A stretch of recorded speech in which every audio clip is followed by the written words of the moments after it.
ഒരു കാര്യം പറയാം, 2000 ആണ്ടുകളുടെ പഴക്കമുള്ള ഒരു അതിവിശുദ്ധ കൃതിയുമായിട്ടാണ് ഞാൻ നിങ്ങളെ അഭിസംബോധന ചെയ്യുന്നത്. ഈ പുസ്തകം ലോക ചരിത്രത്തിൽ തന്നെ പഴക്കമുള്ള ഒരു കൃതിയാണ്. 2000 ആണ്ടുകളുടെ പഴക്കമുണ്ടെങ്കിലും ആ 2000 ആണ്ടുകൾക്ക് പിന്നിൽ നിന്ന് ഒരു 1600 കൊല്ലങ്ങളുടെ പഴക്കം പിന്നെയുമുണ്ട്.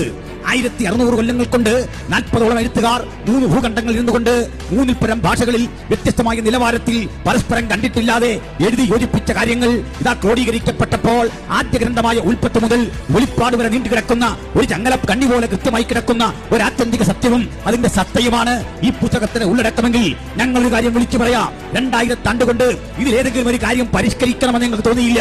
ഇതിലേതെങ്കിലും ഒരു കാര്യം എടുത്തു മാറ്റണമെന്ന് തോന്നിയില്ല. ഇതിൽ പറഞ്ഞൊരു പരാമർശം നീക്കം ചെയ്യണമെന്ന് തോന്നിയില്ല. ഇതിൽ പറയുന്ന രാജാരം മാറ്റിമറിക്കണമെന്ന് തോന്നിയില്ല.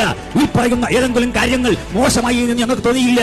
സ്വരം താഴ്ത്തി വഹിക്കേണ്ട ഏതെങ്കിലും ഒരു കാര്യമുണ്ടെന്ന് തോന്നാത്ത വിധം പരിശുദ്ധമായ ഈ മാർഗത്തെ ഇന്ന് രാത്രി ഞങ്ങൾ ഉയർത്തിക്കൊണ്ട് വിളിച്ചു പറയാം. കാലത്തെ അതിജീവിക്കുന്ന അതുല്യ കൃതിയാണ് ബൈബിൾ. അതിന്റെ കാരണഭൂതൻ ദൈവമാണ്. ഇതിലെ വാക്കുകൾക്ക് പത്തരമാറ്റിന്റെ പവിത്രതയാണ്. കോഹിനൂർ രത്നങ്ങളെക്കാൾ വിലമതിക്കുന്ന, പന്മരാഗ കല്ലുകളെക്കാൾ വിലമതിക്കുന്ന, സുഗന്ധി രത്നങ്ങളെക്കാൾ വിലമതിക്കുന്ന, 1000 പൊൻവെള്ളി നാണയങ്ങളെക്കാൾ അതിശ്രേഷ്ഠമായ ദൈവത്തിന്റെ വചനം. അതിൽ ഉയർന്നു നിൽക്കുന്ന ധന്യനായ യേശുക്രിസ്തുവിനെയും അവിടുത്തെ പരിശുദ്ധ ശക്തിയെയും ഉയർത്തിക്കാട്ടിക്കൊണ്ട് ഞങ്ങൾ ഒരിക്കൽ കൂടി ആവർത്തിക്കുന്നു. മറ്റൊരു വലിയ രക്ഷയില്ല. നാം രക്ഷിക്കപ്പെടുവാൻ ആകാശത്തിന് കീഴിൽ മനുഷ്യരുടെ ഇടയിൽ നൽകപ്പെട്ട ഒരേ ഒരു നാമം നമ്മുടെ കർത്താവായ യേശുക്രിസ്തുവിന്റെ നാമം. ആ യേശുക്രിസ്തുവിനെ കർത്താവിന്റെ രക്ഷിതാവായി ഉയർത്തിക്കാട്ടുമ്പോൾ ഞങ്ങളുടെ ഹൃദയത്തിന്റെ അകത്തളത്തിൽ ഒരു സന്തോഷം. കാരണം മറ്റൊന്നല്ല, ആ യേശുവിലാണ് ദൈവത്തിന്റെ സകല സമ്പൂർണ്ണതയും ഏകരൂപമായി വസിക്കുന്നത്.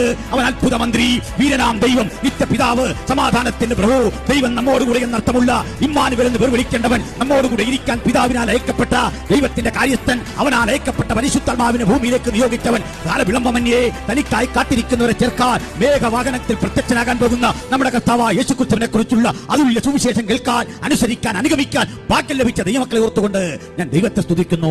ഹല്ലേലൂയ. അതുകൊണ്ട് ദൈവത്തെ കുറിച്ച് പറയുന്ന ഒരു മാർഗമാണ് സുവിശേഷത്തിന്റെ മാർഗം. സുവിശേഷമോ യേശുക്രിസ്തുവോ ഏതെങ്കിലും ഒരു ഗ്രാമം കൊണ്ടോ ഒരു സ്ഥലം കൊണ്ടോ ഒരു മേഖല കൊണ്ടോ ഒതുങ്ങുന്നില്ല. ഇത് സാർവജനീനമായ സാർവത്രികമായിട്ടുള്ള സന്ദേശമാണ്. എക്കാലഘട്ടത്തിലുമുള്ള മനുഷ്യരാശിയുടെ സന്ദേശമാണ്. ഞാൻ ഒരു സംവാദവേദിയിൽ ഒരു മാന്യ സുഹൃത്തിനോട് പറഞ്ഞ ഒരു കാര്യമുണ്ട്. സുഹൃത്തേ, കലഹങ്ങൾ, കലാപങ്ങൾ, മണ്ണിനും പെണ്ണിനും വേണ്ടിയുള്ള തർക്കങ്ങൾ, ഭൂമി പിടിച്ചെടുക്കാനുള്ള മനുഷ്യന്റെ നിഗൂഢ പദ്ധതികൾ, ഇതൊക്കെ കൊണ്ട് മലീമസമായ ഒരു ലോക ചരിത്രമല്ലേ നമ്മുടെ കൺമുമ്പിൽ കാണുന്നത്?